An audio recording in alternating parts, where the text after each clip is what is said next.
Hey there, I'm shooting today at my property up in the Catskills. It's just so beautiful here and I'm on vacation, so I thought, why not make a video here in this beautiful setting?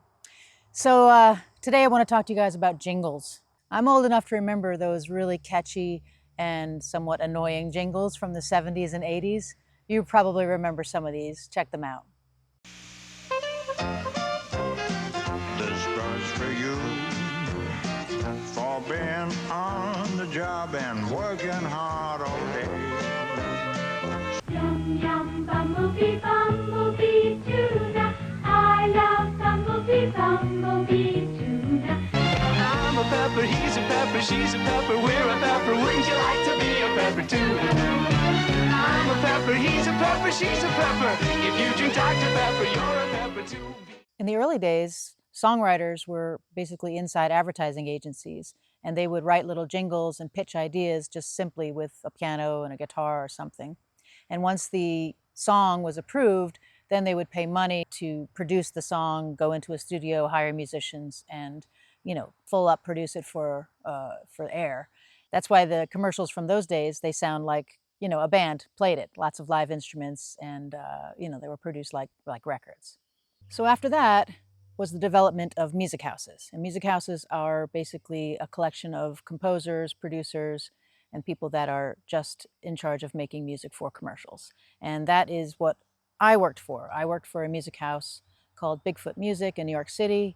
And our whole job was to accept jobs from advertising agencies, and then we would write the music and pitch it.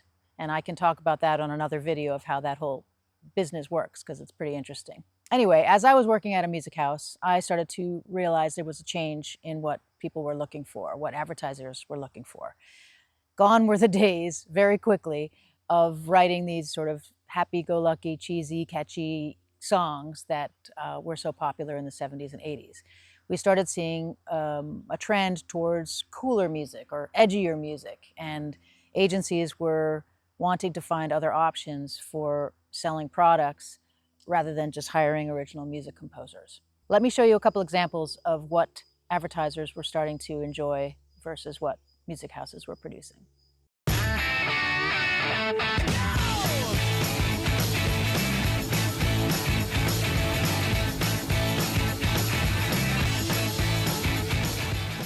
So then I started witnessing the changes that bands were starting to charge an awful lot of money for their commercials being used in advertisements. So now the agencies were like, uh-oh, we can't really afford these bands, but we really like the sound of a really cool track, rather than some sort of like hokey jingle. So let's go to those music houses and see if we can get those people to write music that sounds just like, a really cool album track. And of course, in my experience, it's pretty funny because, they're asking us to write something in a day and produce it and make it sound amazing, just like this cool indie band that had been working for months on their project. So we would in a day have to kind of turn around something that would try to sound like it's, real music, so to speak. So that became a challenge of always trying to chase that sound of, does this sound real? Does this sound legit? We started trying to create these kinds of tracks. And in some cases, we would write a song, an original song, but it should sound like it came from a band. So I'm going to show you an example of that I wrote for Garanimals. Take time to walk in the sunshine. And if we feel like walking in circles, doesn't really matter as long as we're together. Sunshine and plenty of laughter. Kinda got the feeling today's gonna be Garanimals. So another really interesting trend that I have been seeing in recent years is the use of a mnemonic.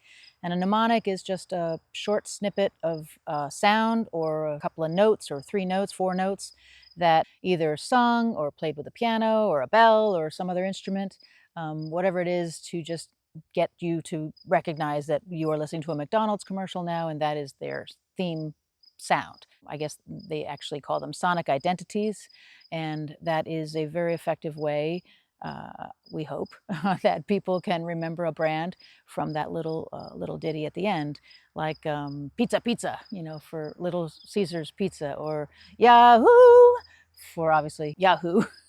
So yahoo.com.